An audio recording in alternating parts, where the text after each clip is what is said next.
Good morning, gorgeous. Thank you for checking in. Today's tutorial is going to be all about pigeon pose. So this is our pigeon pose.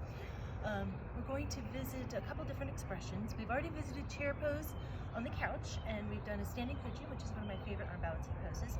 But today we're going to do two reclining or supine pigeon variations, a couple of our regular pigeons, and then a couple of standing. So if your hips are feeling a little tight, we can grab a block.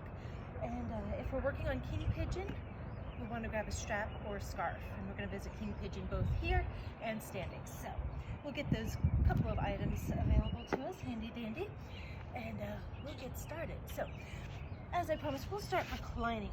So just coming onto our back, hug the knees into the chest. This is our most gentle option of pigeon. But with that being said, if we are expecting in the second or third trimester, we'll want to skip over the supine or the reclining ones. And then when we come to seated pigeon, we can pick up there together. So we'll come on down and just take a nice gentle variation of our pigeon pose. So we'll cross one leg over the other, flexing the foot, keeping energy in the ankle to protect the knee. And we can stay right here if we're feeling a nice stretch already.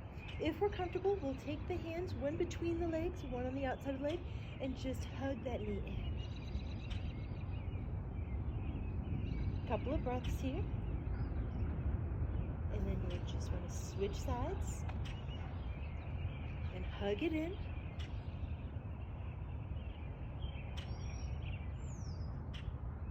Waking up those hips a little bit. And we'll release it. So that's one variation that we can play with. This next one, even though we're on our back, to me is still a challenging variation of our pigeon pose. So we'll stack again, hug it in, only this time we're going to use forklift arms. We're going to take both arms between the legs and hug that one in. We can stretch the other leg up. Moving mindfully, we'll lower that leg all the way down.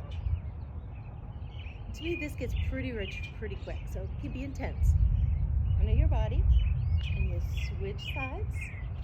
When we're ready, forklift arms, hug it through, stretch it up, and set it down. So these are two options while we're seated. Coming back into our regular pigeon. I like to come into pigeon through our downward facing dog, but I'll demonstrate us coming into it from a lunge as well, by any means necessary, right? So we'll take that leg up and hug it under the body. Send the knee towards the left hand and the heel towards the right hand, and just sink into our pigeon.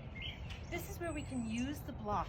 If there's space and we're not sinking down as low as we'd like due to injury or tight hips, we'll just set that block or blanket even underneath that hip, and this just allows us to relax in our pigeon pose a little bit better. So this is our pigeon. We can always take the block beneath the forehead here as well. Lots of things to play with in pigeon pose. One thing to remember is the more space there is, I'll demonstrate this on the other side. So when we're ready, we'll come to the other side. So the closer this heel is to the hip, we're going to bring this hip down, tucking that kneecap under, and really settle into our pigeon. If this heel is right close to the hip, then this is our most gentle option. If we're here, we're like, I don't feel much of a stretch anymore, we can start to bring that heel further away, but make sure that we're not leaning out to the side. We want to continue to keep bringing that hip down.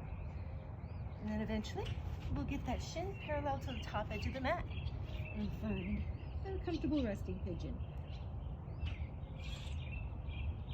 Now, as I promised you, we're going to play into a couple of options.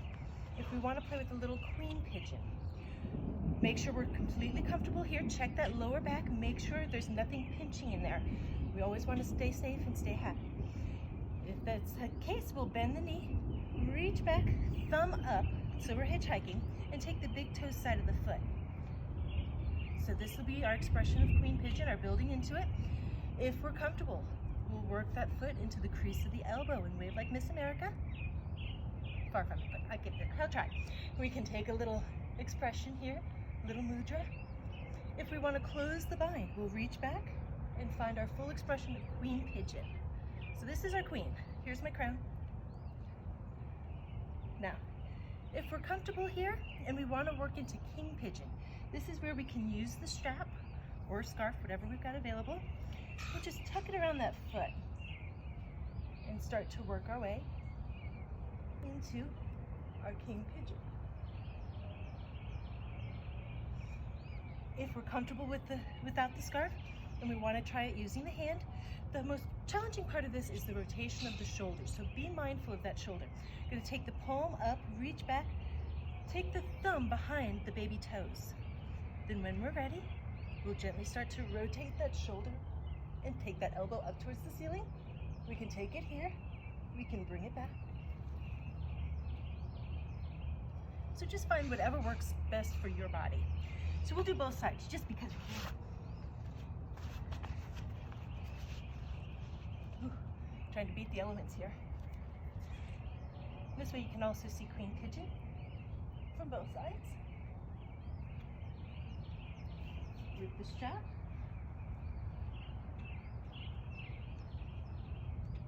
King pigeon. Or we can take the palm up, take the thumb to the baby's toes, gently work it up, reach up, reach back. So, we feel good with this. So now we're going to do the exact same thing, queen and king pigeon, only standing this time.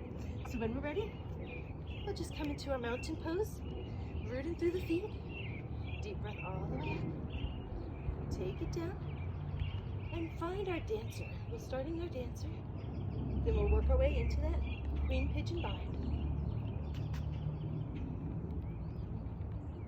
If we want to use the strap here, grab the strap, take it around the sole of the foot. My strap doesn't want to cooperate today. Take it in the same hand, bring it around. This is one of my favorite shoulder stretches. So we'll reach back, grab it, press the foot away.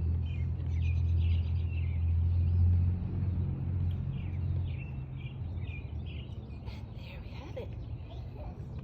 We'll do the queen pigeon on the other side, followed by the king pigeon, just so you can see both sides. So when we're ready, we'll take our dancer, work it in, bind.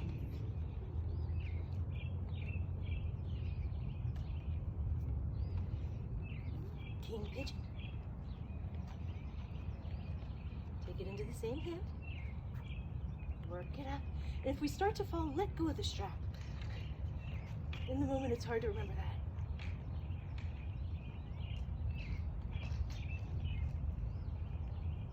So, there we have it.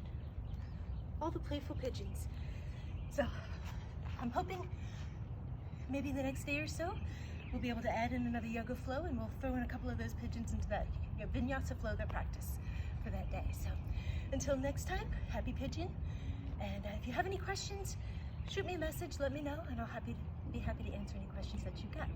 So until next time, from my heart to yours, namaste.